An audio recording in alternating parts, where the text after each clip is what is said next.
This is Plant-Based Briefing, How to Make Vegan Soup, Part 2 by Brigitte Gemme at veganfamilykitchen.com.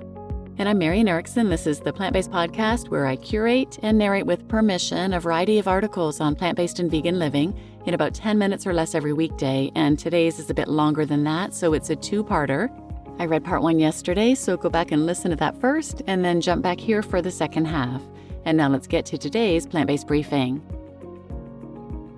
How to Make Vegan Soup, Part 2 by Brigitte Gemme at veganfamilykitchen.com. To blend or not to blend, just mix things up.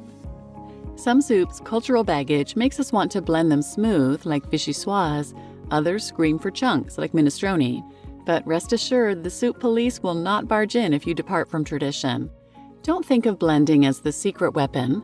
Some picky eaters, children and adult alike, will prefer their soup blended smooth, which is a good opportunity for the cunning cook to sneak in extra nutrition. For example, red lentils completely break down during cooking and practically vanish when blending. Other selective eaters, however, are suspicious of mixtures when they cannot readily identify all ingredients. Wise. A possible benefit of chunky soups is that they lead you to feel satisfied sooner and full for longer. I wouldn't say there's broad scientific consensus, as only a few studies have been done on the topic, but it does make sense that having something to chew on keeps you on task for longer, giving your brain more time to get the stomach's message, "Hey, I'm full now, stop telling the hand to lift the spoon." In addition, chunks require more effort to digest than a homogeneous pulverized liquid. On the flip side, blended soups may have more readily absorbable nutrients. If you're having 2 soups per week, just make one smooth and one chunky to hedge your bets. Noodly soup should never, ever be blended. That would be sacrilege. Unless naturally the recipient has to eat through a straw, in which case you might be better off using a whole grain anyway, such as quinoa, barley, millet, or amaranth, instead of a flour-based noodle. Time-saving tip. If you plan on blending the soup, it means you can be sloppier with the chopping. Your vegetable chunks should still be roughly similar in size, but since everything will be blended smooth, no one will notice that your garlic wasn't perfectly minced. Just slice it. The stoop variation. For bring-along lunches, I often prefer stoop to soup. That's my unofficial name for a dish that's halfway between a soup and a stew. It's great to serve on top of cooked rice or scoop with a piece of bread. If you have a big appetite but only a small container, stoop also packs more calories per volume. To achieve a stoop, you can either reduce the amount of broth or other liquids you put in, or simmer the soup for longer, so more water evaporates, concentrating the flavors. Many soups will accidentally become stoops as they cool and thicken.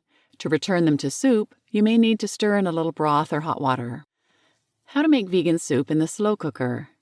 The easiest way to make vegan soup in the slow cooker is simply to put all the ingredients into the crock and cook on low for 6 to 8 hours.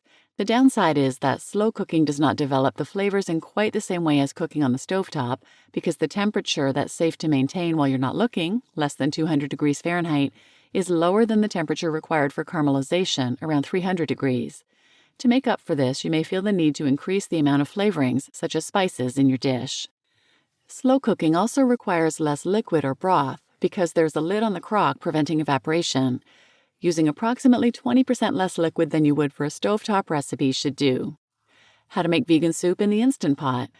The benefit to using an Instant Pot is that you can start cooking your vegetables on sauté mode, developing flavors as you would on the stovetop, then hit cancel, add the rest of the ingredients, and proceed to automatic high-pressure cooking. You'll want to set the timer based on the slowest cooking ingredient. Pressure cooking is not particularly faster than cooking on the stovetop, but if you're using an electric pressure cooker such as an Instant Pot, you can set it and forget it as you would with a slow cooker. Because pressure cooking is also done under cover, you'll want to reduce the amount of liquid in your Instant Pot soup as well. My blog post about converting recipes to be Instant Pot friendly, linked here, provides more information about that mode of cooking. Vegan soup in the oven? Why not? If you have a full meal prep session on the go, you might want to make space on your stovetop. Get the soup started on the stovetop in an oven-safe pot with lid, deglaze, add the rest of the ingredients, then cover with an oven-safe lid and transfer to the oven at 300 degrees Fahrenheit and simmer for about an hour. You could also simply put in all ingredients in an oven-safe dish such as a Dutch oven, cover, and bake for 2 to 3 hours in the oven, but that's not very energy efficient. If you use this method, remember to carefully pull the soup out and stir it every hour or so. An alternative approach is to chop the vegetables into big chunks, add to a Dutch oven, and toss with a little olive oil.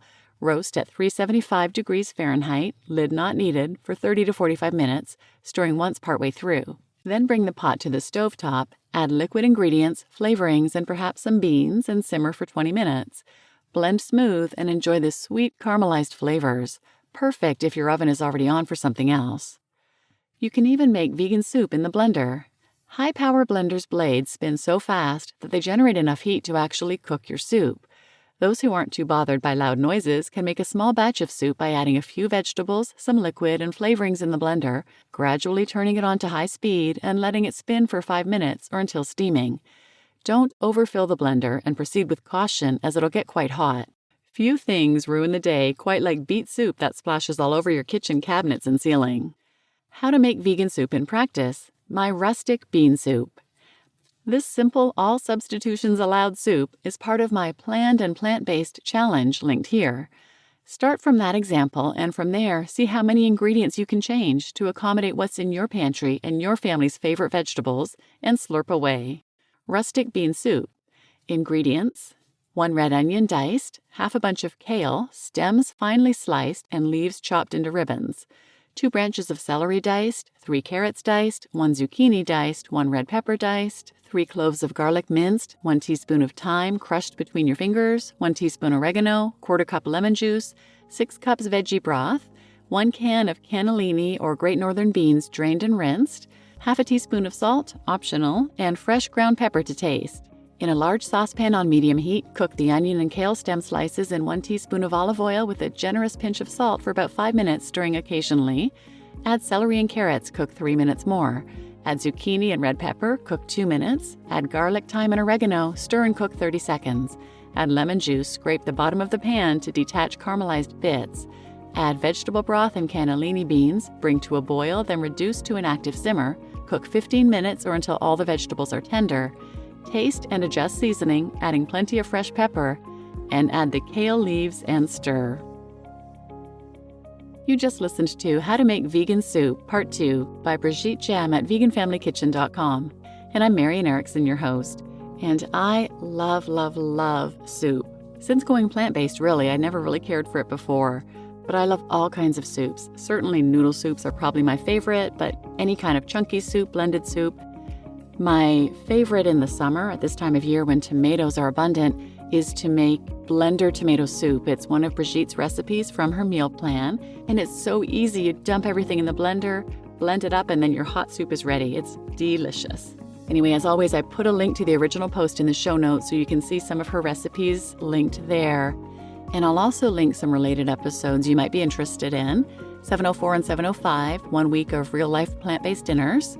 598 and 599, why I recommend an inexpensive slow cooker for plant-based cooking.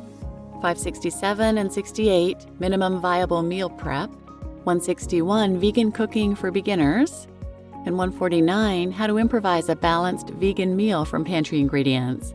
So please share this episode with anyone who might benefit, and thanks for listening.